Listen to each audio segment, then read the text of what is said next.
with this nigga. You talking to you? Let's go, I'm gonna get gangster with you niggas. Fuck you. Man, fuck these niggas. Nigga, I heard what he just said. Fuck these niggas. What you say?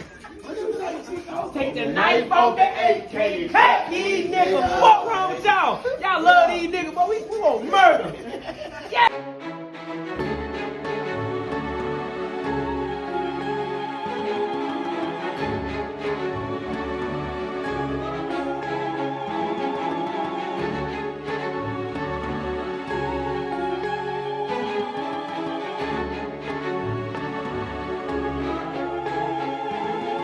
What up? Welcome to the Fuk Outta Here podcast show, and I'm the guy that never lies, so I have to say so. And it's your man today, DJ True. What it is, what it do. Back in the building again, You know, we got Zach Morrison here, but he always here. He's here every now and then. He does what he does. But we got a special guest this evening, man. Y'all may know him from D Jones Reviews. Y'all may know him from D Jones Backstage. Y'all may know him as Mr. Tubi Guru. He's been on the podcast plenty of times before. He's back at it again. We got some shit stirring today. We're going to talk some shit to each other. Hopefully friendly. Oh, yeah. We got my man D Jones in the building, man. Y'all know Yes, who that indeed, is. man. Yes, indeed, man. Yo, man, I appreciate y'all having me back. And, even more than that, man, I just appreciate y'all. You know what I mean? Y'all always shouting me out, always showing love. You know what I mean? So, you know, I definitely try my best to reciprocate it, whether it's backstage with D Jones. I'm always shouting y'all out, make sure I get y'all out there, man. So, man, Right. Just to get into this, you know what I mean? And just to cultivate this is dope, man. So it's a pleasure being here. All love, Appreciate it. man. All love. Appreciate it. Now, a few weeks ago, man, run the clip. AI, artificial intelligence. That's me. Y'all be like, oh, man, Hov. I understand how y'all feel about Hov, New York people, y'all old motherfuckers. Yes, Hov is a great rapper, but He's a better businessman at the end of the day. there you go. Now, Let me finish. If this nigga made an audio book rapping about business, I would download and listen to that Definitely. shit all fucking day. We had this podcast. We was talking about most influential to hip hop or most influential to the music as a whole. Now we was talking about top 5, and I brought up my top 5, which included I ain't gonna name all of them, but I didn't have somebody that's very, very influential and impactful to the hip hop culture, and that was none other than Sean Carter, aka Jay-Z. Now I'm from Louisiana, so you call me biased all you want, but where I'm from, we don't discredit whatever Jay-Z did. We don't discredit none of that. We know who Jay-Z is. We know Jay-Z is very, very, very impactful in the hip-hop community. But where we from, we don't say put on that Jay-Z. We don't say put on that Hov. We don't say, hey, man, put that. The only thing they played in the club was turn my music high. Then they would cut it off. Who we from? So, but as far as we had a top 5 and Future was involved, and it's like, would you put Future on your top 5? I say no, but I put him on my 6. He'll be my 6th man. It's like, so you wouldn't put Hov nowhere on there. I was like, nah, man. Just Top 5. Okay, I'm sorry. Your top 5 what? my top 5. Top 5 rappers? My top 5 hip hop artists. Mine's was Yes. Okay, yeah, because there's 2 categories here. right. This is my top 5. My top 5 was, in no specific order: Fabulous, Lil Wayne, Drake, Chameleonaire, and Nas. And I said 6th man would be Future. And it was like, yeah, that's pretty good. And it's like, no Jay-Z. I was like, no. Like, no. Why not? I was like, hey, I ain't taking nothing away from what Jay-Z done, and what he's doing. But when it comes to, hey, I want to jam some music, I'm not putting on Jay-Z to get a certain feeling. I'm not putting on Jay-Z to get me in a mood. Now, I did say if I want to learn some business aspects or something about what that nigga told us when he came on the podcast, hedge funds. Yeah. If I want to learn something about that, go ahead. No, because I was saying if we said that if he would come out with a book like doing business, definitely would be like the first we'll go pick it up. Right. Because he's great businessman. Great businessman. Great businessman, but we just not jamming Jay-Z. Now, before I give my biased opinion, what do I know about Jay-Z? Let me give my historical, opinion of Jay-Z. Okay. Brother had the Hard Knock Life CD. The first Jay-Z song I heard, I never heard no songs on Reasonable Doubt. Mm-hmm. I didn't know Hawaiian Shirt Jay-Z. I didn't know none of that. But I did know Can I Get a What Jay-Z. I did know it's the Hard Knock Life Jay-Z. I did know Big Pimpin' Jay-Z. I knew Get Your Georgia Shoulder Jay-Z. I knew Excuse Me Miss Jay-Z. Is That Your Chick Jay-Z? Black Album Jay-Z, American Gangster Jay-Z, 444 Album Jay-Z. Those Jay-Z's I know. But as far as the only Jay-Z album I personally listened to in my life, a history of being a Jay-Z listening, I had the 444 album. Yes, because everybody was talking about it. Now, did I like the 444 album? Yes, because people said he was giving game in there. What kind of game he gave? He gave some, good games that I could have read on a regular book from Brian Tracy, or I could have went on YouTube and just got an audiobook from it. But he did give some black and cultural influential, impact with the 444 album, which is a great album, free 99 cents. So, was taking me back. So, Can I Get a What? Rush Hour soundtrack, dope. Let's go to Big Pimpin'. Shit, we'll jam that. You know why we'll jam it? Because UGK on.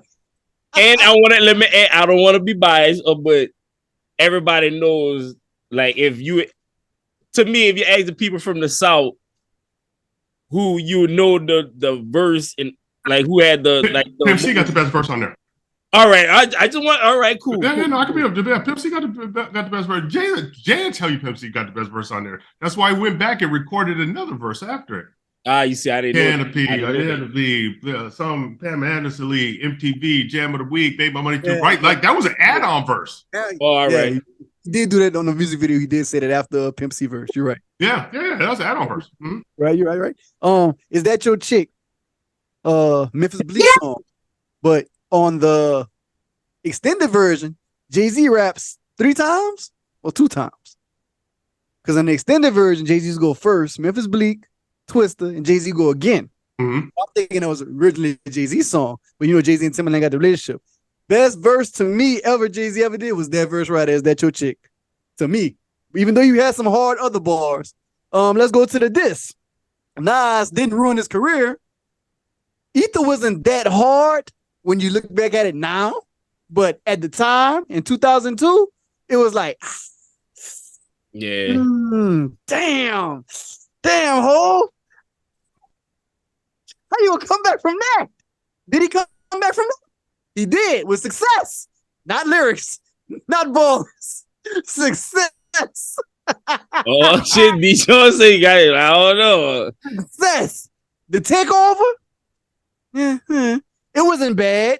No, but we gotta remember the takeover was pop shots at Nas, Mobb Deep. There was a couple. Like it just like Nas got maybe 8 to 10 bars out of that whole song. True. That's it. True. You know what I mean? So hold on, let me ask something right quick. So so I know your personal top 5. Personal. That's personal. Get your ass down, man. Fuck out of here. Okay, so so you said your personal top 5. What is your unbiased top 5?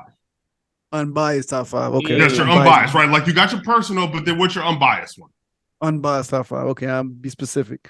Wayne, The Game, Nas, Fabulous, Drake. That's my unbiased top. That's just that really. Unbiased top 5. Unbiased. As far as my hip hop ears listen to the 36 years I've been living, that's my personal top 5. These are lyrics. These are lyrics, like bars, like straight making words around. As far as like they make good songs and they dope and all that shit. Because if you want to go for lyrics, like super duper lyrics, I'm gonna add like from Now add, you gotta add like the grades. You gotta add Big L, point, them. But like that's unbiased. That's what I just said. Yeah, that's my top 5 from what I like. So if there was a 5-person Mount Rushmore of rap, non-biased. No. Let me go back. Let me phrase it this way. Mm-hmm. If and or when they start the Hip Hop Hall of Fame, and they induct 5 members, who are those first 5 members? Dead or alive. It doesn't matter either. It doesn't matter. Doesn't matter. Okay. I'm giving a speech. The first 5 inductees of the Hip Hop Hall of Fame. Unbiased. Unbiased, right? Unbiased. Unbiased. Not your own personal. Okay, unbiased. I'm going number 5. We're gonna go with Lil Wayne. All right, it's number 5. Number 4. We're gonna go with Notorious B.I.G. Number 4. Number 3. We're gonna go with Nasir Jones. Number 2. We're gonna go with Nas. Nas. Yeah, his real. He just said his real name. Nas. Number 2. We're gonna go with Jay-Z. Number 1. Drake. Stop putting Drake in everything, man. Stop. I knew it was coming. Stop. Drake. Stop. That's top non-bias. And I put Hov in there, so. Yeah, I mean, you put Hov in there, but stop putting Drake in. No, Drake. I don't even know if Drake is right now, today. I don't even know if all time. I don't know if Drake is top 10 all time right now. He's making his way though. Like, I mean, he could make his way, but not with the last albums that he's been dropping. They've been boo boo. They've been really boo boo. You know what I mean? Here's what I'll say about Drake.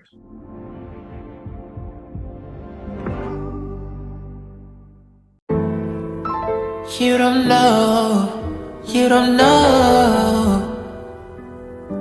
about this love. I want you all the time. I don't wanna fall in love. Now you know this about me, but I guess it's too late. It's too late. I want you all the time. It's too late. It's too late. I want you all the time. It's too late. It's too late. I want you all the time. It's too late. It's too late. It's too late. It's too late. It's too late. Yes, I'm here to speak. Dominique. White? Yeah, he's white. It's too late. It's too late. It's too late. It's too late. It's too late. It's too late. When Drake wants to rap, there's not too many people that can rap with him, right? I'll be clear about that. But over the top 5, no, not in anyone's top 5, like all time right now. Let's go to Hov. So I think it's a bit blasphemous that we're having this conversation on the 27th anniversary of Reasonable Doubt. You know what I mean? 27 years ago today. Boy. That's what let D Jones take the floor. Reasonable Doubt drop.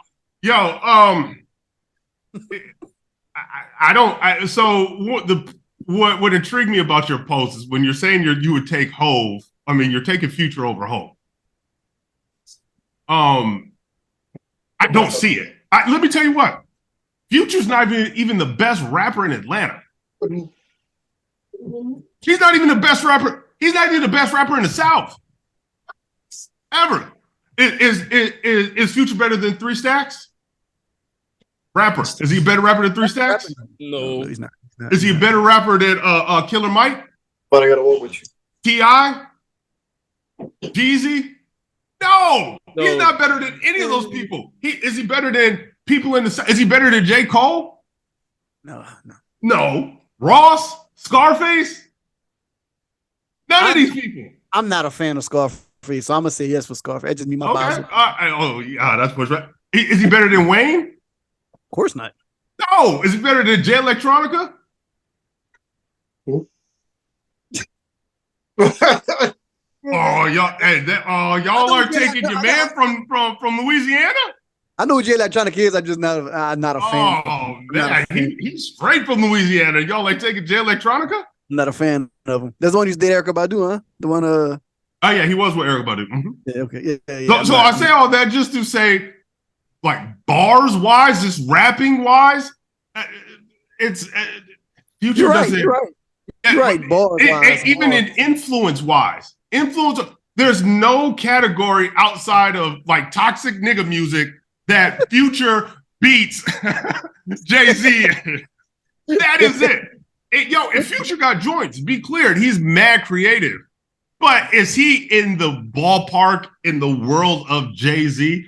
Absolutely not. Not at all. Now, I will say that Jay-Z went down to the 504 and probably picked up one of his worst verses ever on the Ha remix.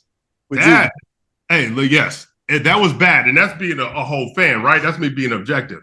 Right. Yeah, that was bad. That was really bad. Let me tell you what, man. There's something in that 337 water that that has these conversations come up, because when I was stationed at up in Louisiana, when I was stationed at Fort Polk in Louisiana, and there was when I first got there, October 2002, there was this young lady she's either from a city called, I don't know if you ever heard of Alexandria or DeRidder. Yeah, Alexandria. Right? So, and I sat there and I argued, this coming from a nigga from Minnesota, right? I'm sitting there arguing with her because she was telling me how Project Pat was a better rapper than Jay-Z. And I sat there and I argued with her for hours about this. And now I get online and I hear my people talking about they're taking Future over Jay-Z. And there's something in that 337 water that just, I don't know what it is, man.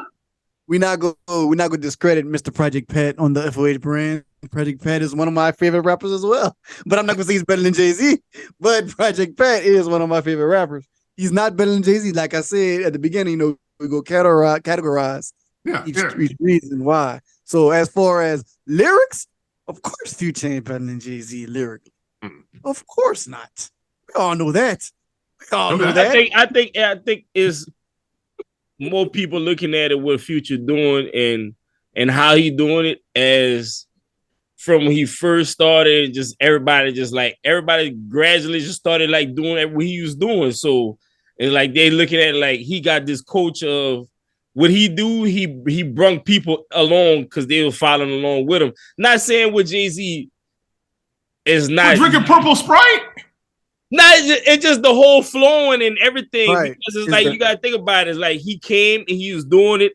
Then you got the Migos. And even though they still say they got their own shit, but we heard Future do it first. So it's like, regardless, but it's a lot of people started like following that, how he flow and all of this.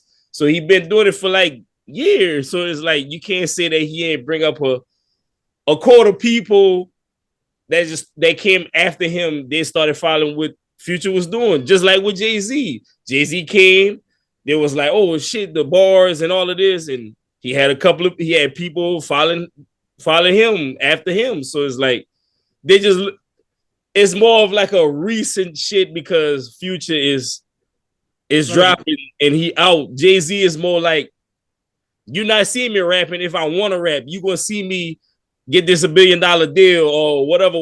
50 years old. So I think that's more of the reason why people are saying it. He's 50 years old, but doing 3-minute verses on God Did. What do you have to prove, Mr. 50-year-old rapper? Lil Wayne. Just to show you that he's nice. He's nice, but Lil Sometimes Wayne. you gotta flex. Lil Wayne 30-45-second verse was way better. Now we're back on lyrics. Way better than Jay-Z's 2-minute. I'm gonna culturally influence you on a rap verse. Now, anybody can, if you can sit here right now and say, hey man, you wrote that Jay-Z verse on that God.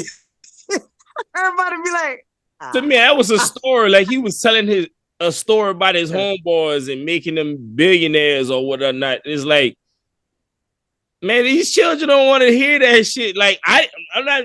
It's like, all right, this is great. Like we've been knowing Jay-Z from the early 2000s, all of that shit. Listen to him, so it's like we kind of figure like following up, like this nigga is making the group of people that he's around with rich.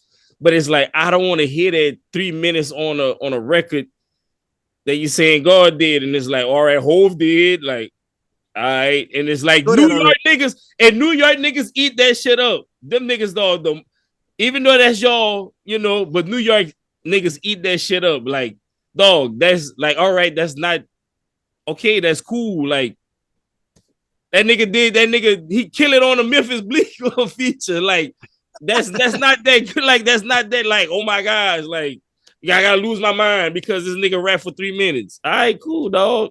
It's just it's Jay-Z. It's just Hov. And it's more like, oh, look he got the bread and all of that. He was rapping and this and that, and he was sitting down rapping on the performance. It's like, all right, so why you think Rick Ross fat ass couldn't do it? You think Lil Wayne couldn't do it?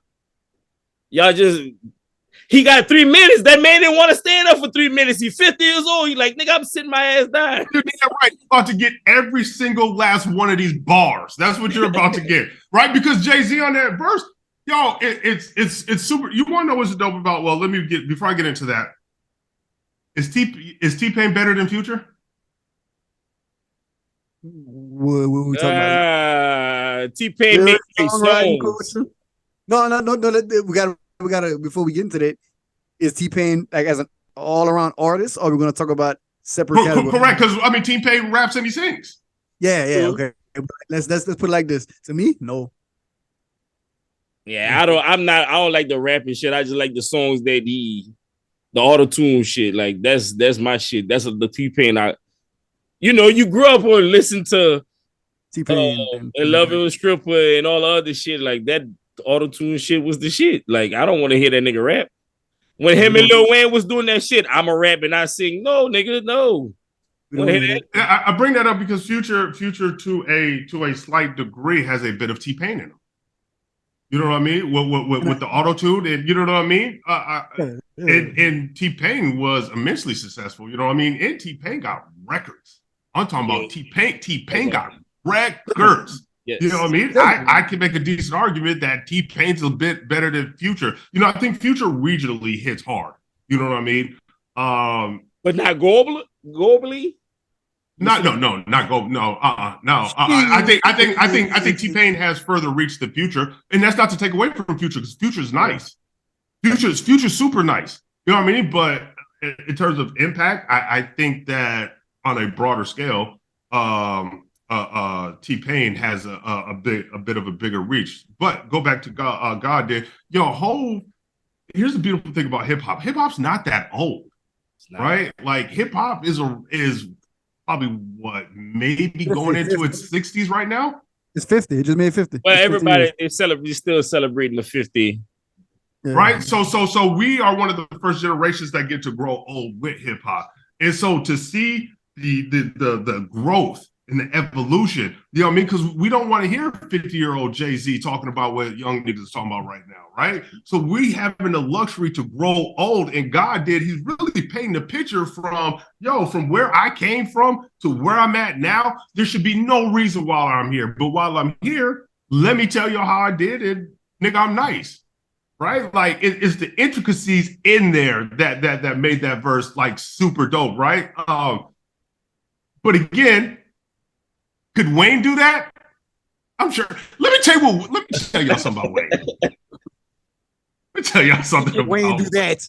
Wayne can do that. Let me tell you a little something about Wayne. Good. Wayne, and there's a role for this in hip hop, so I'm not shitting on him, but Wayne has done an incredible job of rapping about absolutely nothing for over 2 decades. He's rapped about nothing. But he can rhyme. He can rhyme. Be clear.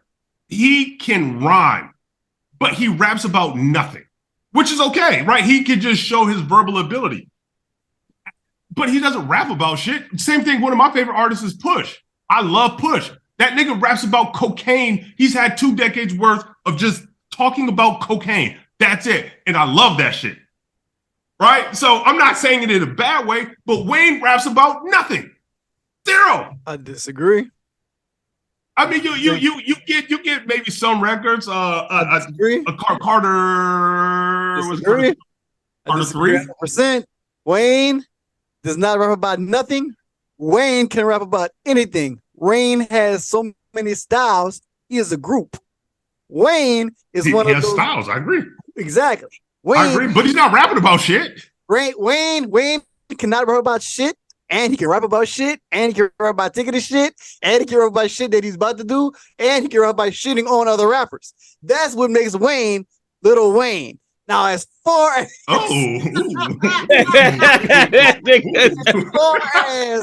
as far as discrediting Wayne is not rapping about nothing, let's be clear. I'm not discrediting him. I'm not discrediting him. He just okay. Yeah, he can rap. Let me be clear so everyone understands. Wayne can rap. Wayne can rap. Right, but when Wayne he says is nice. He said Wayne rap about anything and nothing. So let's be clear in D Jones' voice. Let's be clear in D Jones' voice. Wayne has elevated from an 11-year-old kid to a 41-year-old man as the best rapper alive, which therefore, in particularly, he has the credentials and the resume to back that up, whether it's from spitting bars, songs that make sense, heartwarming songs, songs about drugs, songs about nothing, songs about any type of subject that he is featured on that's actually going to be lesser than 3 minutes. Now, when Jay-Z, I discrediting Jay-Z at all, Jay-Z is Jay-Z, but as far as bars, making words rhymes and sticking to a subject where you can say, damn, Wayne just said that. Mind-blowing lyrics. Mind-blowing. Not just, damn, that was hard. I mean, that's the type of culture and that's the type of impact Lil Wayne has when it comes to rapping about shit. Not rapping about shit, rapping about shit that makes sense, rapping about shit that has nothing to do with shit, but it is the shit. I'm done. Lil Wayne don't rap about shit most of the time, and he's good at it. He's good at it. He's good at it. Like he's still. He's good at it. He's really good at it. Tell you what, Wayne, and this is how I always phrase it, man, is a hip hop Hall of Fame, right? Just like they were doing the NBA, NFL. Lil Wayne is a first ballot hip hop Hall of Famer, period. And it's not close. He is first ballot. It's not even in the ballpark of being close. That it is unequivocal. However, when it comes to rhyming, there's a bit more, right? There's similes. There's entendres, doubles, triples. There's cadence. You know what I mean? Do I think he excels in those? Not necessarily, no. But do I think that Wayne has a timeless flow? 100%. Does he have a timeless delivery? There's certain cats out here, like as soon as you hear them on a track, you expect something dope. So you know what I mean? And they just have a certain tone when they spit. Ghostface comes to mind with me, right? When I hear Ghost on a track, it's just his tone, his delivery. Wayne is the same way, right? Wayne when he's in his bag, there's not too many people touching Wayne, right? He just don't rap about shit most of the time, but that don't make him not dope. Wayne is dope. Wayne is super dope. You know what I mean? I think that off the top of my head, Wayne might be the best to come out of it, Louisiana. Yeah, I agree. Yeah, I agree. Yeah, I agree. Funny talk. I agree. Yeah, I agree. On top of my head. I mean, let me ask y'all: Is he better than Mystical? Hell yeah. What the? Is he better than Yeah. Is he better than Boosie? Yeah. Is Kevin Gates from Louisiana? Yeah. Listen, anybody that you name it, Lil Wayne. And then, like, Yeah, he better than Kevin Gates. as far as when it comes to just, like I said, rapping, making words rhyme, he's about shit or not shit, or just sticking to a subject, or just spitting bars, and despite the fact that he doesn't write. Kevin Gates, he's just not. Kevin Gates, don't get me wrong, Kevin Gates good, but he ain't on Wayne level. Is he better than P? Kevin Gates bipolar. He actually, if you name a man who told on him and the damn man that fuck him in the ass. Oh Wow, my wow. gosh. What's Yeah. What's the point? He on his Zach Martin shit, man. I don't know what Kevin Gates be tripping on, but yeah, he who's had more of an impact in Louisiana? P or Wayne? Culture wise or rapping wise? Culture. P. Definitely has to be. Yeah, because I think with the whole like New Orleans, like the whole New Orleans thing, like the Cash Money and New Limit, it was like No Limit had that, and then but whenever Bling Bling came out, I know not even Bling Bling. When Back That Ass Up came out, that was a rap. I think when Han came out, I was all the way up in Minnesota. Yeah, when Han touched Minnesota, I was all in. Like we think like when because like 97, 98, No Limit, Body, make them say like, it was like, you know, Cash Money was like, you know, a Southern region type label. And then when Juvie came out, then Back That Ass Up, Soldier X, BET, Back That Ass Up. After that, it was like No Limit was just. And it was like what P was doing, it was like, I like the fact that he was like had so many artists he could have dropped like every week. But it was like every week. Yeah, but some of the artists wasn't good. Yeah, good. Call out some names. Who wasn't good? Put them out there. Let's see here. I ain't gonna discredit Fiend. Fiend was dope. Fiend was nice. Duggar wasn't good. Skullduggery? I don't. What about Caden Abel? Caden Abel, I didn't care for them. I didn't care for them. There's aight. Mr. Magic? Nah, Magic. I fuck with Magic. He was straight. Mercedes? No. Let's be honest. I know Master P went on. He checked Charlemagne about that shit, but nobody cared about the music. It was called the cover. It was the cover. It was the cover all day. Yeah, it was the cover all day. Yeah. This is the 90s. We ain't had the internet back then. You see that in the store. Shit, nigga. Yeah, that's exciting. Like, yeah, shit. I don't care about the album, just look at the cover. That's like I used to buy CD covers. I used to buy Goosebump books and not read them just for the covers. Now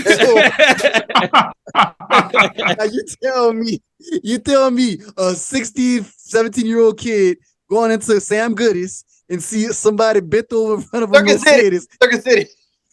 Circuit City, whatever you prefer to go to, and just buy that. But yeah, we're going off subject. Let's go back to hey, hold on, wait, let me stay on this Louisiana thing real quick, man. It's fascinating, man. y'all, hey, hot boys or TRU?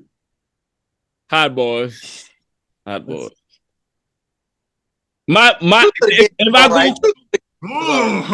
I go No Limit, my favorite artist on No Limit is C Murder, like hands down.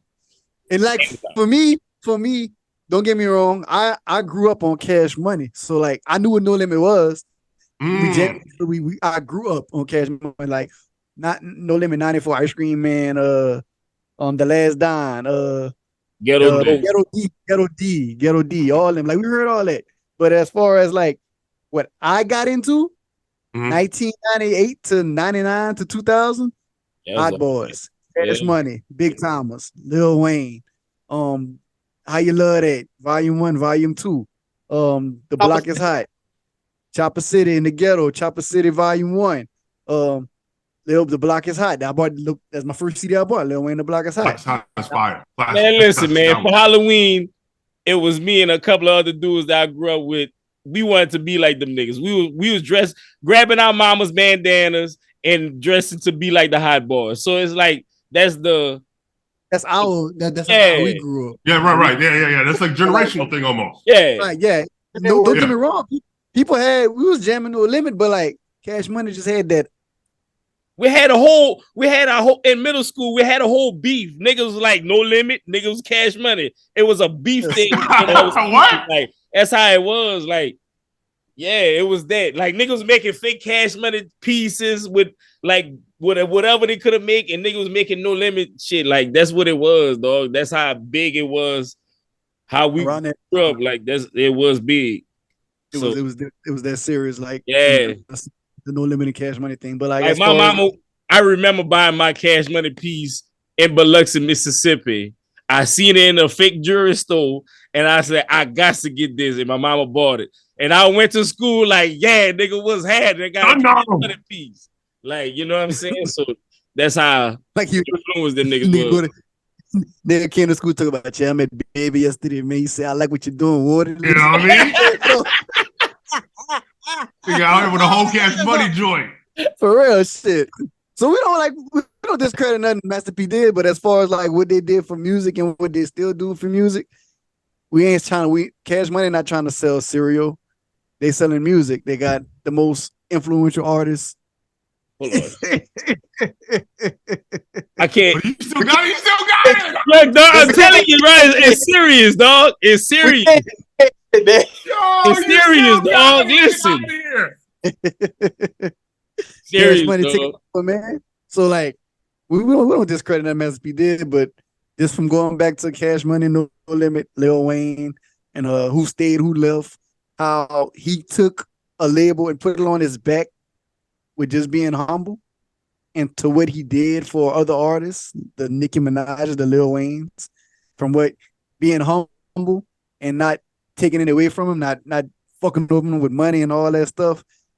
I'm going to cultural impact now. Like, this is what Lil Wayne did as far as helping artists out and just helping them. So he could have been like Baby and do some fucked up shit, but he's to this day. And remember that there's a run where Lil Wayne would hop on everybody's song, Party Like a Rock Star, like from 2006 to like 2010. Wayne you said that's he was on every feature. He was on every feature. Yeah, he was killing that shit. He was doing like every feature, and that's like just being humble and just saying, "Hey, this is what I do." It's not like, "Oh, how much money you got?" It's like, "Nah, like I got you." Like, it wasn't just black people; it was white people, Mexicans. Yeah.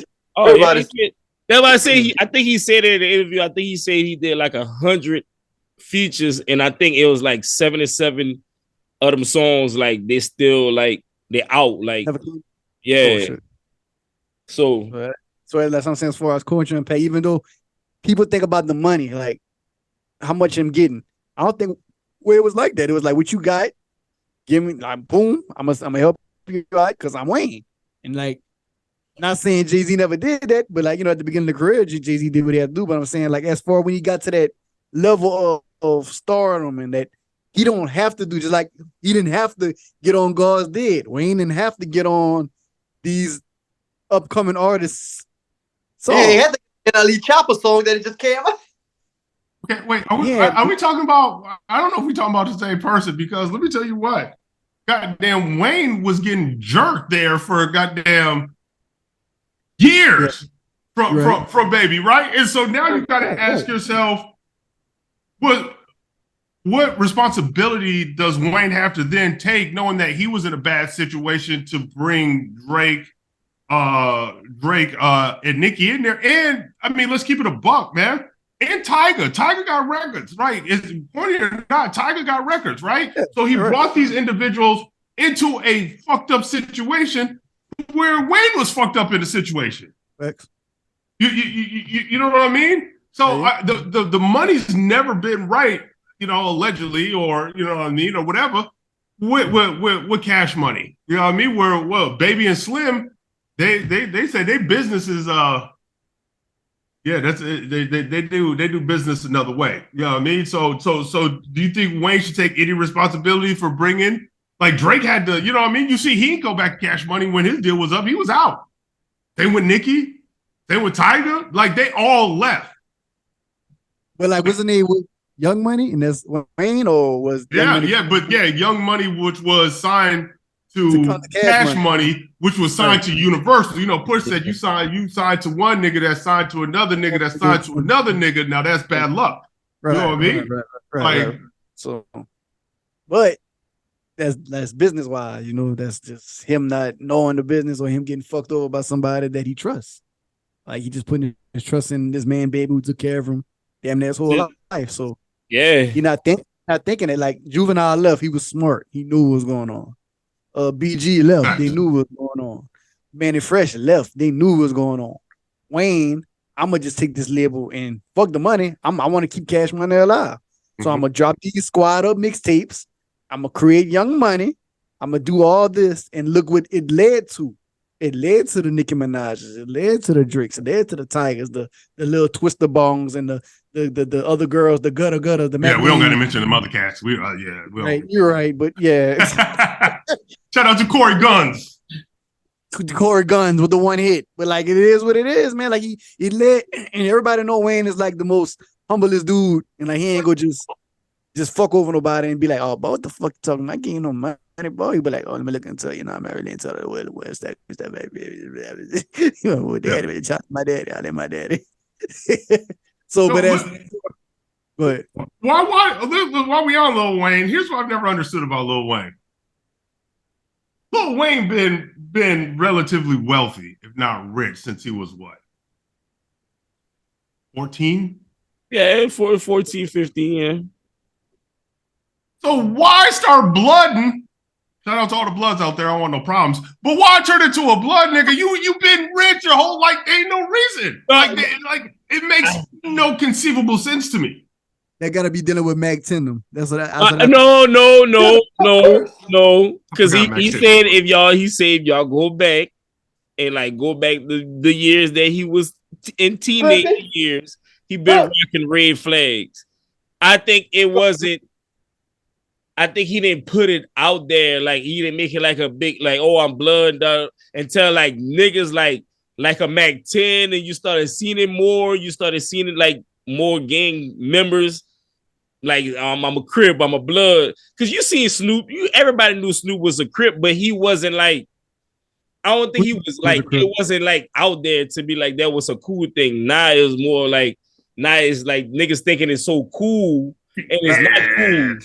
I see what D. Jones saying though. Nothing but a G thing. Snoop motherfucking put on his blue rag before he left the house. Yeah, but that's what I'm saying. He didn't like, you know, nowadays like niggas just like, oh, like you see when you see like YG, them niggas like all Burial and Bompton and all of this shit is like. Yeah, but these niggas was.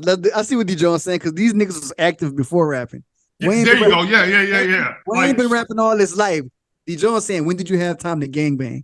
That's what they been in the squad thing. They been like when he was like when everybody left Cash Money, he was like he said he was hanging with niggas that was in the street. So it's like maybe that's when he, you know, I always like red and like maybe I just should be blood. I don't know. Like we don't know. That's what I'm saying. I don't know. I question that a lot about Wayne. Like when did you find time to get baby? Yeah, cause like if y'all go back and baby turned into a blood. Yeah, y'all go back and look at him. He was throwing up, and he was wearing blue rags. Yeah, so I don't know. So maybe them niggas just thought it was cool to put that out there. Because they did have Mac 10 under Cash Money. They did. I forgot all about that. You're absolutely right. That's when I figured he got blood in. That's the only thing I could think of. He got blood in when Mac 10 got there. Because I don't think nobody gonna ask that question in an interview.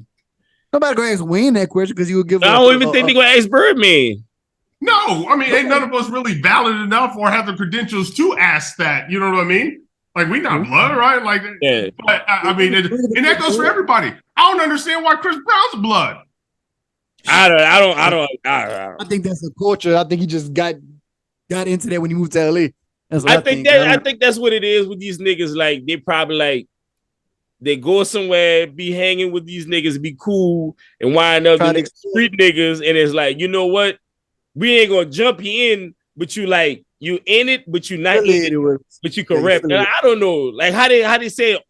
I forgot how they used to say that. Like there was Gordon. Yeah, that's exactly what's there. That's some shit like it was some shit like that. I forgot the name of it, but that's what they would say. Like I'm not a blood, but I'm affiliated with him. Yeah, there you go. They was affiliated with it because even let's go to OT Genesis. He said, "I'm not a Crip, but I'm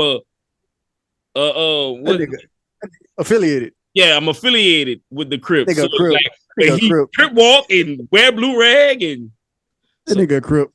I don't understand. Like I don't understand it. Yo, so you're right, man. Like a lot of them dudes, and rightfully so, maybe to a degree, right? Is that they extort these rappers and these singers? You know what I mean? Like. Yo, you want to come here and throw the setup and shit like that? You know what I mean? It's gonna cost. Oh gosh, either you go be head first in this bitch, or you go pay us for your protection. There you go. You know what I mean? Like it's gonna cost you to throw up. There was this one nigga that was saying that to John Morant. You know what I mean? Because John Morant be banging on the court. You know what I mean? Where he was like, "Yo, it's gonna cost you to throw up the, you know what I mean? Throw up them ends." Yep. So, but I like to say back to subject. I don't know why Lil Wayne gangbang or affiliated with the Sue gang. And if you ain't with it, you in the food chain. I mean, that's why I buy them. I need 2 lanes. I don't know. Yeah. I don't know. But that from culture impact as for being, I don't think that's cool for gangs to like make that's influential to do. So I tilt my hat off to Hov for not, even though Hov been around it, but Hov was like, hey, you can't bring them dudes in here. He said that to Jim Jones. He's like, yeah, you can come, but you can't bring these gangbangers in here. Like, so I don't know, man. Jim Jones roll with a whole bunch of them billies, as he called them. You know what I mean? Them 9 trays. Yeah. He rolled with he repped them 9 trays heavy. Yeah, he was like, I don't think like Jay-Z was like, I think he had hood niggas around him, but it wasn't like keep that a distance. Like what I'm doing something, and I'm on this track. Don't bring niggas around that's gonna mess up my shit. Just from like a respect thing, like the Jim Jones shit. Like I respect you. Let's do this, whatever business, song, whatever. But I know what you do outside of that. Don't bring that around me. You know what I'm saying? I think I think Jay-Z whole respect thing was like, I'm doing this. Don't fuck it up. Don't bring all of these, because we know how they could get. You know what I'm saying? So yeah, and then too back then, man, and we're talking about like, you know, 80s, 90s, and you know, I mean, this coming from a nigga from Minnesota, but from what I understand, like gangs wasn't really popping like that out on the East Coast like it was on the West Coast, right? And especially in New York, it was super borough heavy. You know what I mean? So that's why I hear a lot of cats rep their boroughs, Brooklyn, Bronx. You know what I mean? Queens, all that. You know what I mean? Where they were more hustlers that was clicked up, kind of similar to Paid in Full. You see Paid in Full? Right, everybody's paid. Right. I think that was more of the vibe out there, and that's not to exonerate Hov. Hov tell you know what I mean. That nigga sold goddamn drugs, right? Like, you know what I mean. I mean, it doesn't make it any better or worse than the gang member, but I just never seen a reason why, nigga, if you're on and you are making bread and you're living a dream, nigga, why go that way? Yeah, I go that way. Yeah, no, it doesn't make any sense. So no, man, I appreciate y'all going down that Louisiana goddamn rapper thing with me, man. That was that was fun, man. Louisiana, man, they got some they got some hits in Louisiana. What's up, sis? What's that boy mean tonight? You know Nick gonna be there. Hey, Brittany. What's up? All right, so I know who she is. She mad. No. Hey. Hey. Man. Fuck that bitch ass nigga Lee. What? You said? You don't think it's weird Lee and Nick is here? Why the fuck you bring that nigga in the house? Who, Kyrie? Duh. That's my cousin.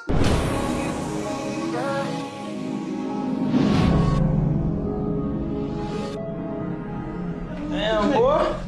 I see you still can't handle your bitches, huh? The fuck is that supposed to mean, man? Man, fuck that bitch ass nigga.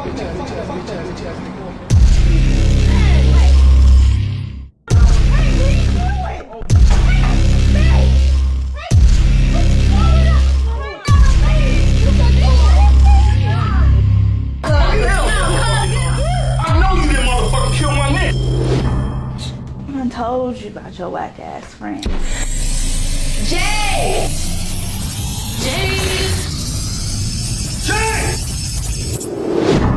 Oh, I'm sorry. What did you say?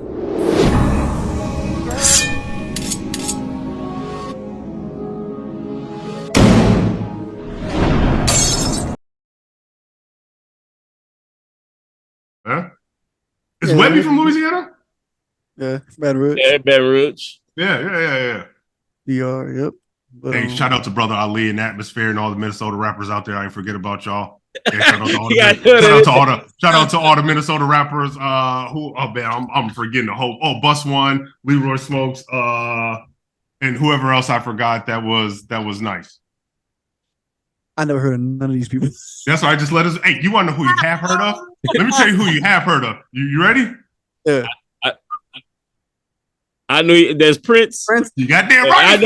I knew you was about to say that. You damn right, it's Prince. You damn right, it's Prince. Yeah, there you go. King Prince, man. Shit. You damn rest in peace to my man Prince, man. One of the greatest artists ever, man, living. Yeah.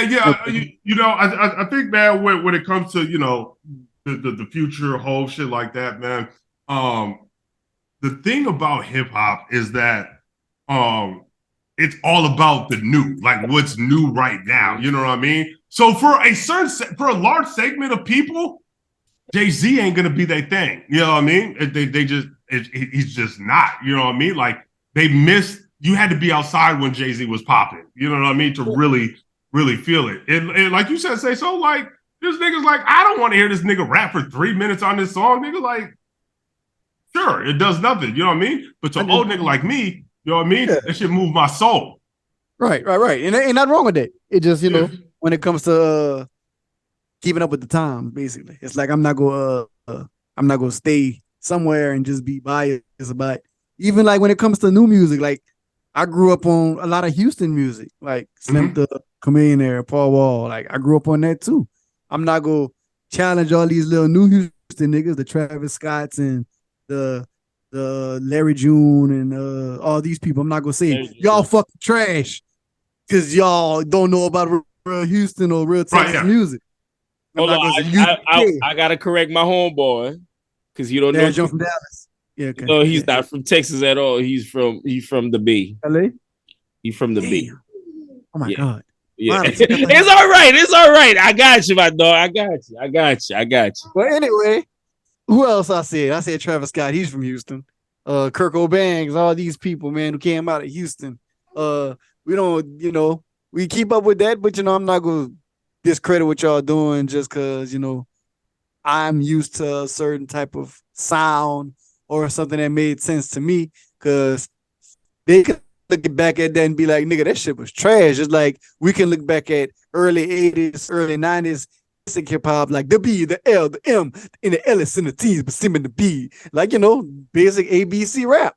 But back then, that shit was cool. Hard. So like it's hard, but like now it's like we elevated with word patterns and rhymes and metaphor and similes and cadence and futures and Lil Waynes and babies who take after Lil Wayne, the Migos and the tattoos on the face, the tattoos all over their body, the piercings, the weirdness. Hold on, don't like, get me wrong, weird. We are celebrating 50 years. Like they said, it has grown. I forgot who said it. They was like, we came from a rap that was like hip, a hop, a hip, hop, and don't stop. And all of that is like, that was like, look how we gradually like got to like lyrics and the bars, and it was, you know, we came from a long way. So a long way from A, B, C, D, E, F, G to I got a latex. Like, you see what I'm saying? Young children would get, they say, what? The latex. What? See, like, you know, in the late 90s when niggas was actually doing like hard metaphoric shit, like bars on beats like that with simple beats, the boom boom pap beats, when niggas was actually spitting. Like, I didn't even like that shit just because I was used to a certain sound. But as you get older, you be like, oh man, what they saying is like way better than back that ass up and wobbity. Then you hear, because this is for me. When Lil Wayne came out with Bottom of the Map, when he came out with Bottom of the Map, I was like, this nigga, he was actually rapping. He wasn't rapping like wobbity. He wasn't doing that shit no more. I was like, I don't like that Lil Wayne. But little did I know he was hip hopping. He was trying to graduate to lyrics and bars. And then he came on Trina's song, See a Fly Girl, Baby Guy Don't Trip. I was like, this is the Lil Wayne I like. And then he come out with hustler music. I'm like, I hate that shit. Why is he rapping like that? That is not Lil Wayne. But he was graduating to lyrics. That's what you got. He's showing you can rap. And I was like, okay, this starting to make sense now. Because I was so used to one thing. I used to think Boosie and Weber was like the best rappers ever. Like, oh boy, I can't fucking Boosie and Weber. Oh, Boosie and Weber's the shit. And then like niggas, they can rap, but they not spitting. And then I had to learn that shit. So that's when I figured out like, okay, don't be biased to just where you from. Understand what they're saying. Understand there's hip hop, understand there's words, educational, or just lyrics, or just doing metaphoric terms. So I'm like, all right, cool, I got it. As I got older, I started Fabulous. That was like, shit. This nigga is rapping. Nah, so I'm like, shit, he dope. The Game, West Coast, like, damn, the Game can rap. Ludacris, even though he doesn't get the credit he deserves, Ludacris, word of mouth, one of my favorite CD ever. Like bars. Project Pat, even though he said Pata, I still like Project Pat, man. That's my nigga. But you know, when you stop being biased to where you from and just start opening your ears to other things, you start to understand it better instead of just being biased. So that's when the debate when Jay-Z and Lil Wayne comes into facts, I look at that from where Wayne came from to where he is. It's also Jay-Z where he came from to where he is. But when it comes to straight lyrics, to me, it's just like, man, y'all can't, even though he ain't rapping about shit half the time, but y'all can't discredit that he didn't say this in this song. Oh yeah. That he didn't say this bar in this song. Like he didn't say hard body motherfucker got the heart of a killer. Young God in the building about to start a religion. About to call Bin Laden up and order some missiles. Bring them straight to your block and go to war with you bitches. That's bars. Like, damn. You heard what that man just said? Look, this joke like, oh, those bars, but it was dope. It was a good rap. Like bars, but it was dope. He didn't say shit. He said some shit when you think about it. When you put those words together, it make sense when you think about it. Okay, you're talking about a war. Okay,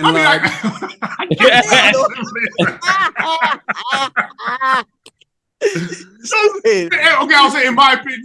No, those weren't bars. But again, was it a part of a dope song? Yes. Now, let me ask you this. There was a rumor going around back in the day. I don't know if y'all heard it, but that Wayne switched his flow up, like you said, and Gilly had a lot to do with that.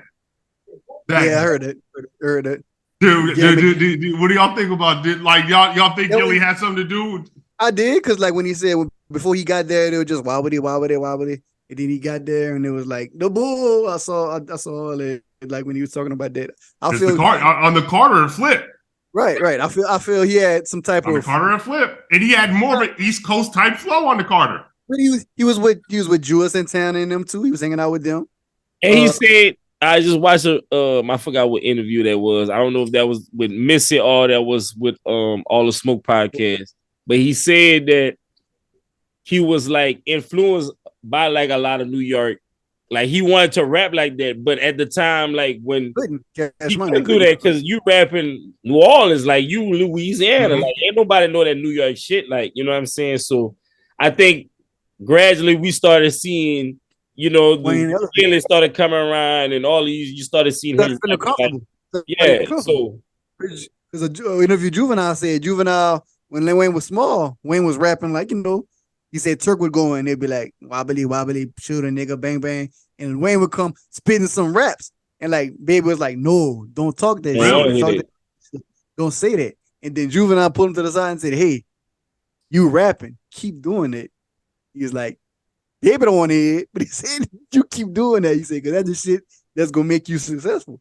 And look what happened. Like, he stuck to that. Like, all the other niggas was just wobbly, go down in the car, boom, iced out, Cash Money piece. Like that, and then like I said, there's the South. That's what we thought. We thought you got to pull up in the Expedition. Like we thinking Expeditions are like the top of the line cars. We thought we was like that's a BMW Benz type vehicle. We thought that was the Mercedes. Like y'all were on the Prowlers down there heavy too. That shit was Suburbans. It was like suburban Expeditions. Like Forerunners, like we thought like SUVs. We just like SUVs. You got an SUV with screens in it and rims. What? You are rich. You are rich. Yeah. Like that's it. Like you put up in a Mercedes, that fucking ugly three ring car out here. Put up in a big body. Suburban, nigga. Screens in the back. 212s, 20-inch rims, candy paint. That's how we lose. That's all it was. Like shit. That's what they talk about. That's what must be the main thing you need to have. See? But then you start to listen, you be like, okay, these are regular cars. They got other expensive vehicles as well as they got other lyrics and rappers out there who actually can rap. So yeah, man. Yeah, you can't get caught up regionally, man. So I think that's you're 1,000% correct. You know what I mean? For me, man, that was what was dope being in Minnesota, right? Is that being in the Midwest, I'm right in the middle, so I got to taste a little bit of everything. You know what I mean? Like I fuck with E40 something heavy, right? And that's all the way out in the Bay. You know what I mean? Shit. Let me tell you what I've said this other places. I don't ask me why because I don't know. But Silk the Shocker used to be one of my favorite rappers ever. Why? Who knows? Black favorite rapper too, right? Like, but Charger to the game, you cannot tell I me know you Charger said to the don't ask game. why, but like, just why? Like, I don't know. I don't know. No, I do know because Charger to the Game is dope. Yeah, I would give you. Charger to the Game is dope. That was a good CD. It just, I don't know. I fucked with Trick heavy. I fucked with Trick super heavy. And then of course the East Coast shit, but then the Midwest shit. Twister. I fucked with Twister super hard. Shout out to Chicago. Yep. Do or Die, Crucial Conflict. Yep. Yeah. All that, man. Whether back when this dropped, I think this dropped 99, 2000, man. The St. Lunatics coming out of St. Louis, man. Let me tell you what, man. Nelly, that was my shit. Hey, that country grammar record and that CD, he had like 8 or 9 number one records on that one CD, man. Yeah, Nelly did. That was a good CD. He killed it, man. So you know what I mean? Like being able to get out of your region, you know what I mean, and kind of see what else is out there. But if your region is making dope music, I can understand why it's hard. You know what I mean? Like honestly, as much as I love Minnesota, there's not a ton of like rappers like coming out of Minnesota on a major level. You know what I mean? Where we have to go search around. Where y'all have like homegrown talent that are national acts, or you just go right next door to Houston, right? Or Texas or general. You know what I mean? Where y'all can get it. Yep. And it's like shit, like you said, just not being biased to where you stay. Just like I said, I remember in 9th grade, I had bought the Project Pet CD. Don't ask me why. I bought the Project Pet CD to school. Everybody's like, I don't want to hear that shit. The beats sound the same. And that's the most sampled motherfuckers to this day. They sampled the shit out of 3 6 Mafia and Project Pet. Shout out to 3 6, man. DJ Paul ain't nothing to mess with, man. Yep. Like he killed on that new I don't want that Killer Mike. What? Oh man. Producer that dude that Let me tell you what, man. If I've listened to that Killer Mike 5, 6 times now, man, that record is it's special. Yes, I started that and finish it though. I gotta finish it. That Killer Mike is special. I'm gonna finish it though. Yeah, man. I like you said, we had the homegrown rappers in Texas, but I don't know. I was open to listen to other music, like buying the Fabulous CD and open your horizons. It's like, all right, let me see. This sounds good. And like, you gotta, I don't know. It just, I didn't want to, like you said, you don't want to be stuck on just what you know. So it's like, cause how I got introduced to Nelly, like my little sister daddy, he went to St. Louis. And when he came back, he like, hey man, check out this dude, Nelly. Like, he a real good artist out there. Everybody was talking about him. Shit, man. I don't know how long, but after the shit was on the radio, you start hearing about Nelly and shit, and it was like, that's why I was like, man, I just like different music, not just on the same Cash Money No Limit shit. So Nelly, when Nelly came out, I thought Nelly was local. I thought Nelly was Did you really? I thought because that's how we had a lot of local Lafayette artists from where we from. They would play their songs on the radio, and I thought that was just another local nigga saying, "And I'm going down, down, baby," because like where we from, they sample a lot of old songs and make them like cultural hits. And I was like, nigga from Lafayette, man, shit trash. Ain't no down, down, baby. Get the fuck out of here, down, down. Oh, sure, you're right. Yeah. And I'm seeing it on TV. I'm like, wait. The nigga not from Lafayette? Yeah, this nigga not from Lafayette. All right. The nigga from St. Louis. I'm like, oh shit. So yeah, Nelly is a Yo, Nelly did his thing back there, man. For me, he's another first ballot Hall of Famer. He get in the Hall of Fame first ballot. Easy. Yeah, as far as that impact for what he did for hip hop and that nigga first album went diamond. Like, yeah. You gotta give it to that man. Like, what? Now, the question is Future a first ballot Hall of Famer? Right now. Nah, I wouldn't say right now. Not right now. There we go. Not right now. He's not. I think Future put in enough man hours to where he can get in, but not on first ballot. He could right now he could probably get in, not first ballot though. Yeah, definitely not, because Future got a lot of I think male maturing to do as far as what he talks about in his songs. Because it's either about falling out of love or about a girl who used to date or a lot of drugs. Mm-hmm. A lot of drugs. So it's like you got a lot of growing to do when it comes to musically. But Future, he got those songs that make you go turn that shit up. Like I'm turned. Like I'm a absolutely. Nigga, let's we just talked about the Killer Mike album. Killer Mike put Future on his album. And on a song with Andre 3000.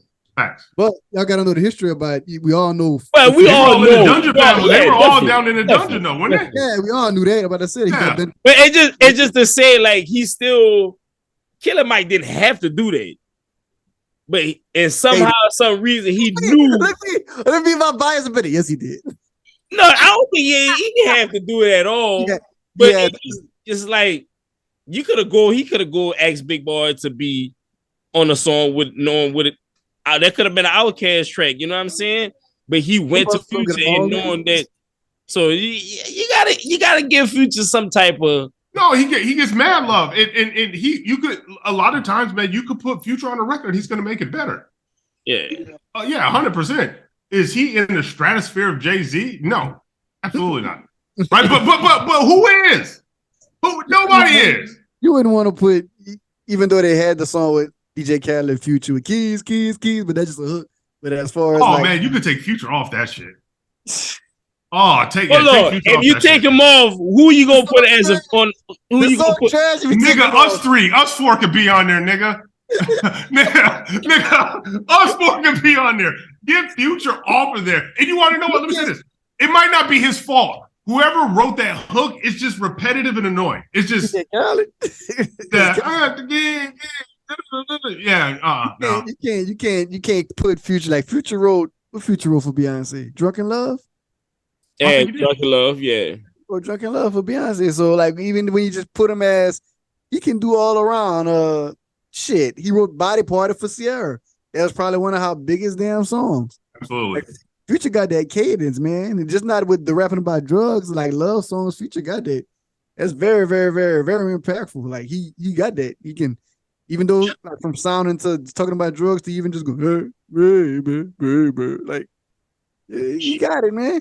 But as far as March Madness is probably one of the greatest hip hop songs made. Definitely. Made. Period. March Madness is one of the best hip hop songs made. It's like when you hear the beat, you just know, like, man, this nigga, like, that's March Madness, like that. Come on, man. And he parallel parks on that bitch, man. He kills that shit. Yeah, I fucked up that song real bad. Yeah. I don't hate Future. No. He said he fucked up the lyrics. This nigga thought the lyrics. I fucked up the lyrics of the song. I thought the nigga said college players shooting baskets, or he's like shooting like it's March. I thought he's saying college. Like, I thought it was really about March Madness, like the basketball thing. I didn't. I'm sorry. Hey, listen, I'm be honest with you. I don't know what the fuck the nigga saying half the song. Come on, man. I'm gonna get real with you, man. I that shit go though. This is one of the songs that you could actually understand what he was saying. Like that auto tune is just so. He got auto tune now. My nigga Sayso thought he was talking about shooting buckets, man. Thought he was talking about hitting niggas with a hezzy and shit. I thought the nigga said drive the phone like it wasn't shit. The nigga said drive the phone like it wasn't Chevy. It was like Chevy, man. You can't really understand what he's saying until you go to the lyrics, but shit, you can't. I don't know what the fuck Jay-Z saying on Oh, don't you do this. Don't you do Oh, this. oh, Don't you do oh, this. shit. Don't you, Oh, don't shit. you do I don't know. this. I don't know what Jay-Z was saying when he had that Hawaiian shirt talking about with the J, with the Z, with the That's Hawaiian Sophie. him and Jay with him and with the Jazz, him and Yeah, Jazz. Jazzo. Yes, him in the mirror, him in the mirror. Matter of fact, Yeah. hold on. I'm Jay, gonna Javon, say this. nigga, I'm gonna say this right now for Jay-Z. Jazz killed it on Chigga what nigga who. He Jay-Z, did. Jazz gets busy on there. The originator Jazz unfinished shit. he killed it. Like Jay-Z had his song good, but I'd rather fast forward to Jazz part than the Jay-Z part on that song. Okay, you've gone too far at this point. Okay, Jazzo. I'm serious shit. Jazz spits on it. Oh, wait, is Sauce Money on there too? I think Sauce Money's on there too. Sauce Money, like that was a good record, man. Yeah, that was a real good record. Shit. That was a good record. That's made me like Jay-Z. That song right there, Jigga What Jigga Who shit. Because I had no idea. Like, what? This one I want to ask y'all. That album you got back there, that's Reasonable Doubt? No, it's Blueprint. It's Blueprint. Okay, so what make Reasonable Doubt such a classic to the hip hop culture? Why is that record? Why is that album such a classic record? What's so good about Reasonable Doubt? A lot of it lies in the time it came out, right? And a lot of it lies within the production as well as the introduction to Jay-Z, right? And for a lot of cats, when Reasonable Doubt first came out, I mean, he's slanging these out the trunk, right? Reasonable Doubt was a record that niggas had to go back to listen to appreciate it at first, right? That's what I heard. Yes. So once you do that, just to hear the rhyme schemes, what he's rhyming about, you know what I mean? That's how it gets into that classic realm. And I mean, it's just record after record after record after record. You know what I mean? And it's sometimes it's hard to sync lyrics with the beat and cadence. And to hear him rap, you know what it was, man? And he'll tell you, right? A lot of his influences are going to be like Rakim and shit like that, right? So it was almost an elevated version of that, right? And to hear him rapping the way that he was on there was, that shit's crazy. Even during that time, man, think about the 19-year-olds right now that are rapping. Jay-Z was like 25 when he put that record out. But think about the 19-year-olds that are rapping now, and this ain't to shit on them, but we're talking about Nas wrote Illmatic at like 17, 18. Mobb Deep dropped goddamn Infamous at 19. Like these were cats that was like spitting, you know what I mean? Right. So, but yeah, no, I think that's the biggest thing with Jay-Z and Reasonable Doubt, right? And like I said, it wasn't a record that I'll be honest with you, I didn't even get on Reasonable Doubt when it first came out. Not at all. I came at the end of Volume 1, and then I had to go back and listen to Reasonable Doubt. And then when you do, it's just, I mean, what Premier did on there, they're just the flow, just everything about it is like it's one of the rare occasions where you have a perfect album. Like to me, I'll take it back to your boy. To me, the Block is Hot's a classic album, right? Like what Manny was able to do on that motherfucker. You know what I mean? With Wayne, like that, that shit's phenomenal. Like the first record that comes on the Block is Hot, nigga, you know you are ready for a ride. You know what I mean? And it's the same thing with Reasonable Doubt. Is that the first record that comes on? I believe it's Can't Knock the Hustle. You know what I mean?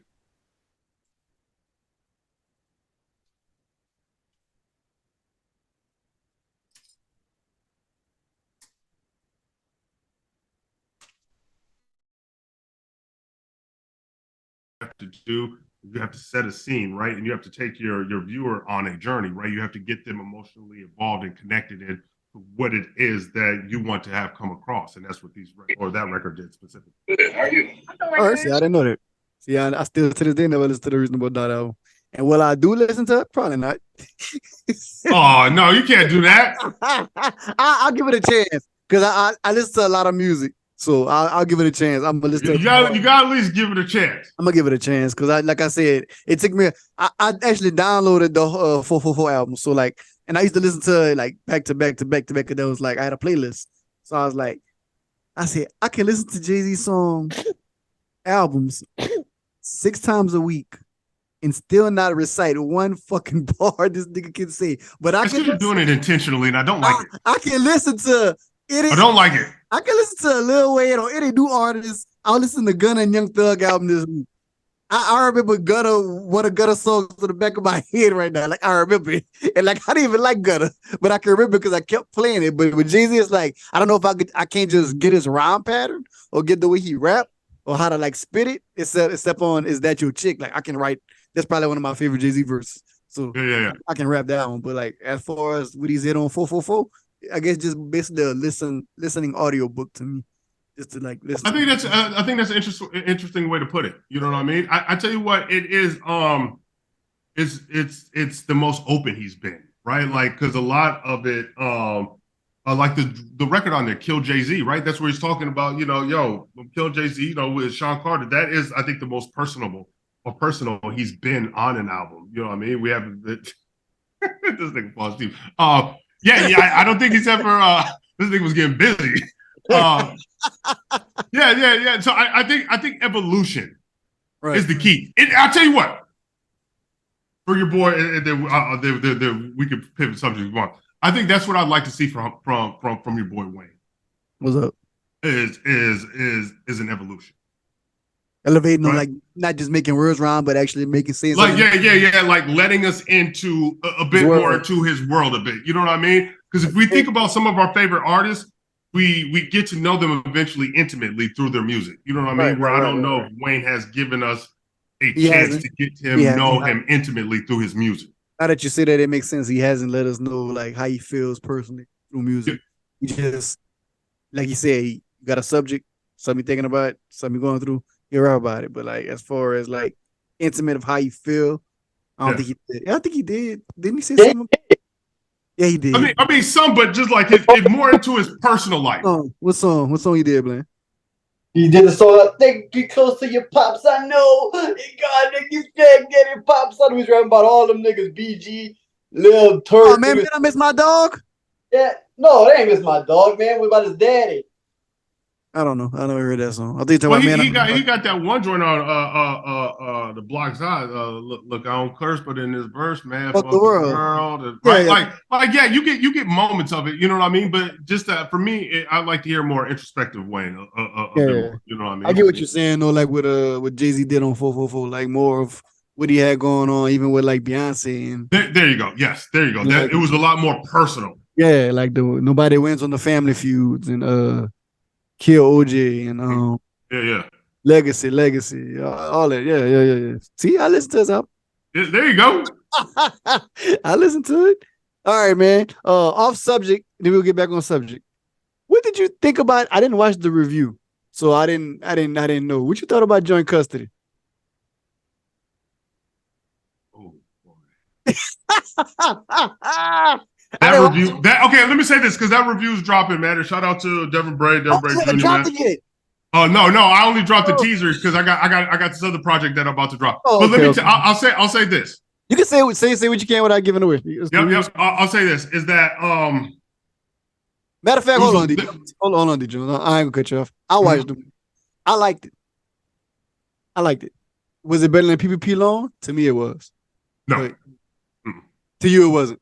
Okay, but to me it was. No. What was it forced to me? Yes. Was it PPP loan or joint custody? Joint custody. Was it forced? Kind of, but I liked it. I actually liked joint custody more than PPP loan. PPP loan was funny, but I got the point of joint custody. That's why I liked it. So with joint custody, here's what I will say about it: is that they are tackling a theme that is important, and they are getting into something that's real. I do give them that. Broadly, what I'll say is that there was, in my opinion, there was a lot going on, right? Where it could have been shrunk down to too many different things going on. Yeah, there was a lot. There was a lot, and it was from here to here to here to here to here to here. Trying to make everything coincide at one thing, but it was like. Right. So that's a bit of, you know what I mean? My pushback with it is like there was a ton going on where I think they could have taken this concept that's a real concept, and if they would have just focused on the protagonist, right, with a couple maybe subplots here and there, it would have streamlined the story so much more than what we ended up getting. Okay, that's one thing. Yeah, I thought the interview had dropped. I didn't see it. But Yeah. No. It's dropping in 2 weeks actually. Okay, never mind. It's dropping about 2 weeks. But yeah, no, it's not a bad movie. I want to be clear. Yeah, they film real well, bro. Like compared to a lot of Tubi movies, like how they film it is real good, man. Yeah, and I said that in my review. Like one thing you're gonna get from a Brave film is like their cinematography, whatever cameras they're using, and the angles and shit like that. Canon R5. It's incredible. But in terms of storytelling, I think it could have been tightened up a bit more, just in terms of characters. Okay, all right, I got you. Back to the subject. So So my next one after that one, I think is going to be a joint called Carmen. Oh, what are Cameron. Is it Cameron? I think it might be Cameron. Cameron or Carmen? That's the girl with the green jumpsuit when she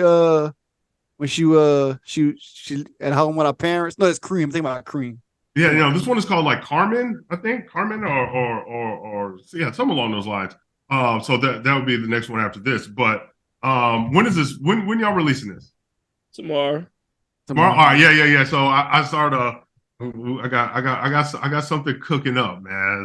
I got something cooking, man. So we're gonna start the rollout today, which would be Monday when the people see it, right? We're gonna start the rollout today, man. It's a couple day rollout, man. So I'm telling you, man, I'm excited for it, man. I think people are gonna like it. I hope the people are gonna like it, man. It's a lot of goddamn hard work that went into this joint. So that's why the reviews have been a little slow motion as of late, man. I've been knee deep in this. I was wondering, I was like, this used to drop them every week. Yeah. I used to, but you want to know? So let me say this: is that no, I did used to drop them every week, but now, even like if I take out this project that I'm working on now, it's difficult for me to drop them every week now, only because now the productions went up, right? So now, when I'm doing my editing, like I use 2 cameras now. You know what I mean? And you know what I mean? The color grading is a little bit more precise that I'm doing, right? So on the production side of things or the editing, takes time. Yeah, it takes, and you know this, man. You edit the whole goddamn movies, right? Like it's taking a bit more time than back in the day where I could just release it, do some short chops because that's the only thing I knew how to do in terms of editing. To where your boy been learning a little bit. Don't forget AI is taking over and it's gonna make your job a lot easier. So go ahead and download those AI things, man. They chop up. Don't do it. They got AI editing. Oh, what does it? Yeah, you could take you could. What was the website you did? It was you go to the website and they break it. It could break you in clips and it could do like face recognition, do the close. Really? Yes. And they got another, like for editing, they got another website where you see you got 2 cameras. Well, all you got to do is put all your clips on that timeline. It'll chop it up for you. And then go like switch from camera A to B? Yep. It'll sync up.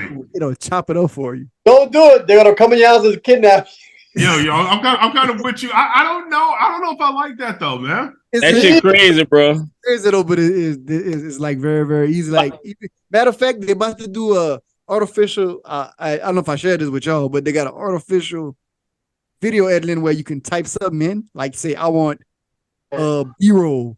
It'll do it for you. It say I need a text with like words popping out. And type that in, it'll do it for you. That's how scary it's about to get. And I see why like the writers on a strike right now, because it's not just because they're not getting paid off of streams. It's more of like y'all bringing this AI shit that's going to cut a lot of work out. A lot of work time. Like they could do more movies and everything if they go along with the AI stuff. Like that's crazy, bro. It's getting to the point where you can just type something in, it'll do it for you. But like, I'm saying you still can't go over there and see because AI do fuck up. But it's like it'll make it like a lot easier. So it's getting crazy.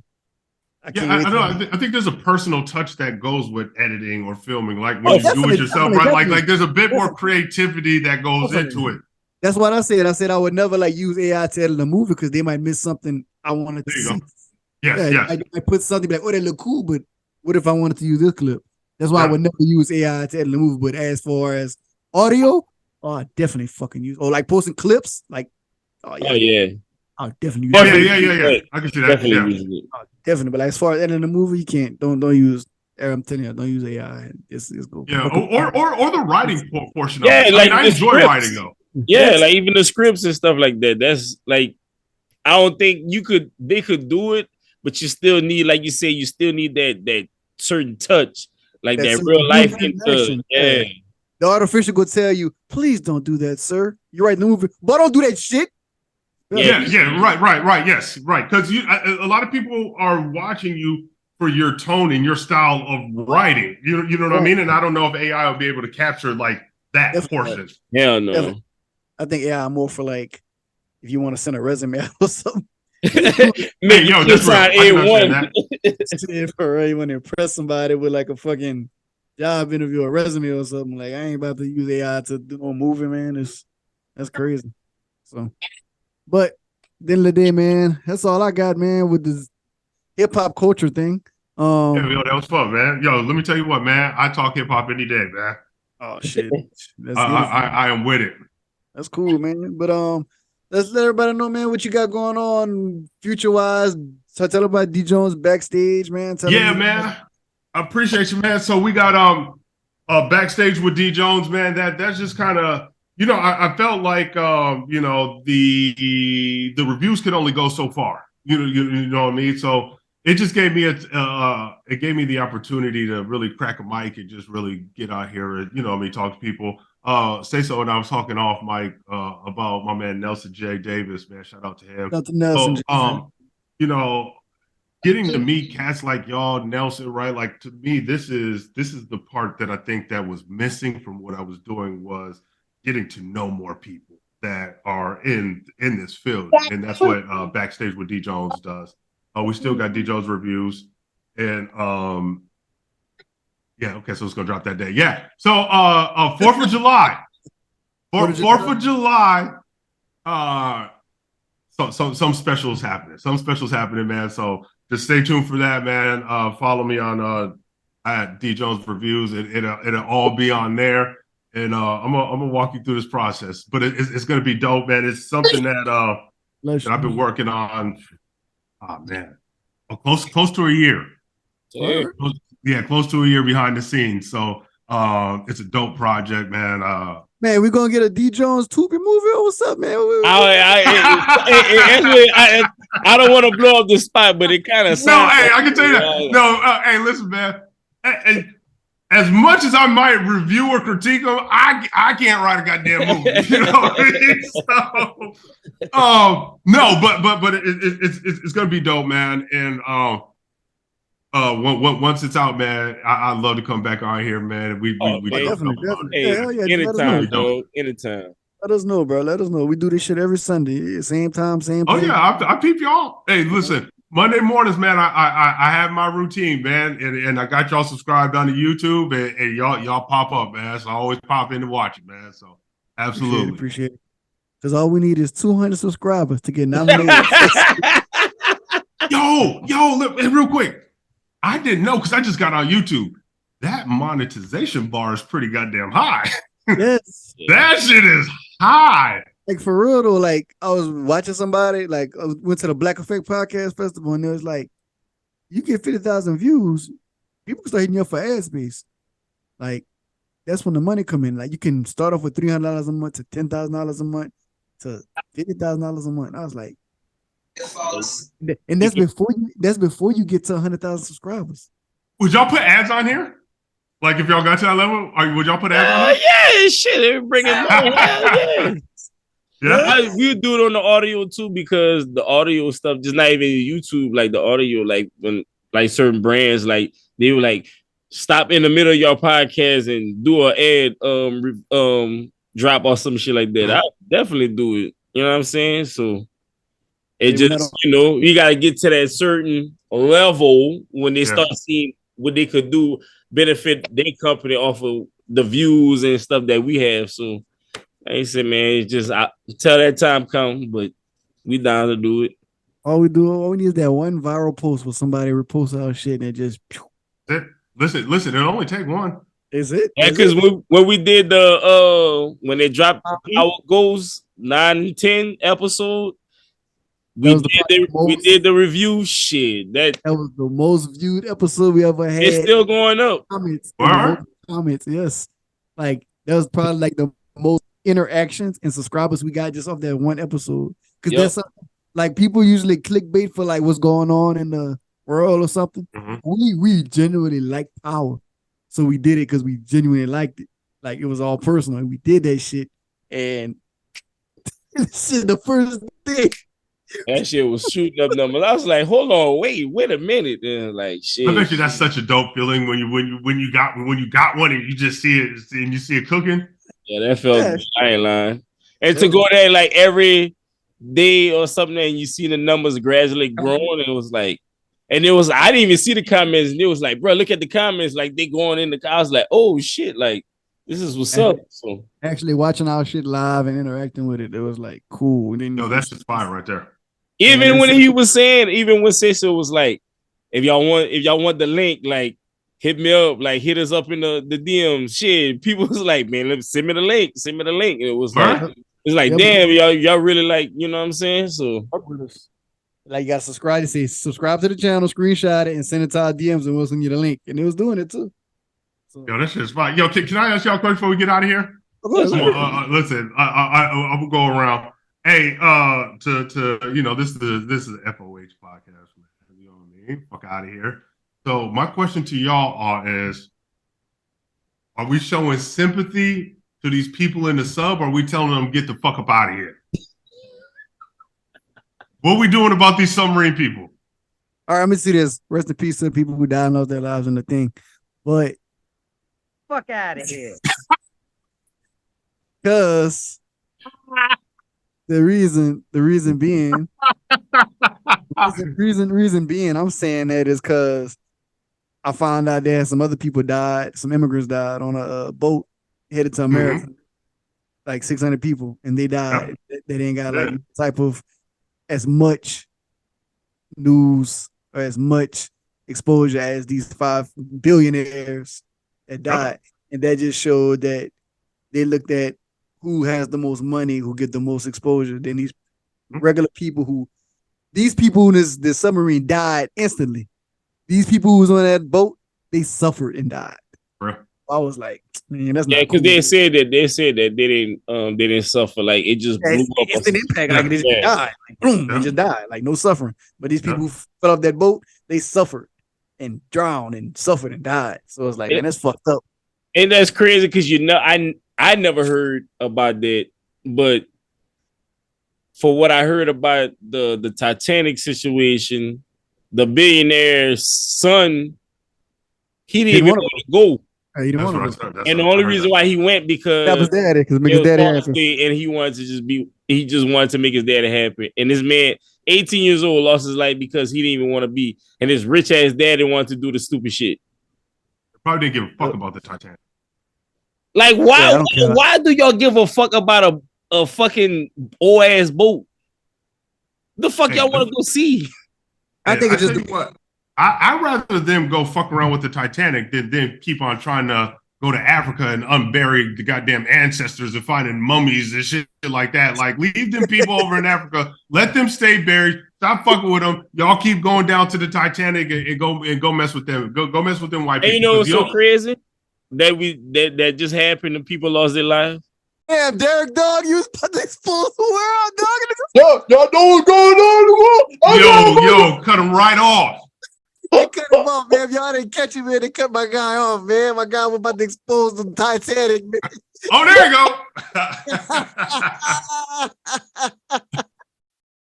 Hey, right there, come in with a black eye. Yeah, all right. So good, y'all. I said past my target time. I just see a big Thriller ghost car. They got it.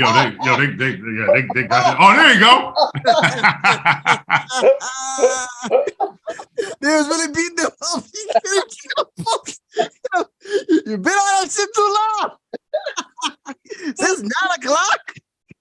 Yo, he was dumb. Oh. Yeah, it's a ghost. That's 2 of them.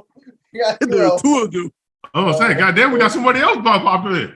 He probably going on his laptop. Oh, there you go. 2 ghosts. Man, my fucking computer died, man. Goddamn, I said, son of a bitch. We know what really happened, man. The Titanic ghost. Yeah, man, Illuminati got your ass, son. That shit was funny, right? You about to give me, you know why? You know what, dude? Yeah, keep using artificial intelligence. They know everything. Yeah, we just keep that on the low, son. There we go. There it is. Yeah. Fuck me up, man. Damn computer died. Forgot you was going to see what you was going to see before you came. I didn't even remember. You know what's about to happen? You know what really? You was talking about the 600 people in the Titanic and the daddy. And then you said he just wanted to go to Father's Day. And then you said, you know what really was supposed to happen? You just you don't remember? Oh yeah. I said after all of that, like the people dying, they're still gonna do it again. They're gonna make another one, and some more people gonna go down that shit again. I think so too. Yep, it's gonna happen again. I think so too. Because they did it before though. They did it before that. They did it before that. Yeah, and they're gonna keep doing it. Yeah. They don't give a fuck. They just want to make money. That's crazy, man. That's crazy. But no. I appreciate you letting me ask that, man. That's all I got, brother. Oh man, it's all good, man. Shit. But look, I guess that's who the fuck out of here goes to. Definitely. Definitely. That's who the fuck out of here the week goes to. So Fuck out of here. Fuck out of here. Shit, man. But look, at the end of the day, we appreciate you for stopping by, my brother. Make sure y'all go check out DJ on Reviews, DJ on Backstage. Good brother, man. You always welcome to the podcast whenever, man. Thank you, brother. Yes, sir. When our movie it is out, but when it comes out on Tubi, I want a Backstage pass. Yes, please. Yeah, because it's on Amazon Prime right now, but when it'll probably be on Tubi next week. Yes. Absolutely. 1,000%. And we'll set that up, man. So yeah, that'll be fun. We appreciate you, man, for stopping by, man. Yes, sir. I'm the guy that never lies, so I have to say so. And it's the man of that DJ True. Catch y'all niggas next week. Shout out D Jones. Yo, man. Shout out to FOH, man. I appreciate y'all, brothers. Appreciate you, man. Yes, sir. All right, man. Y'all be good.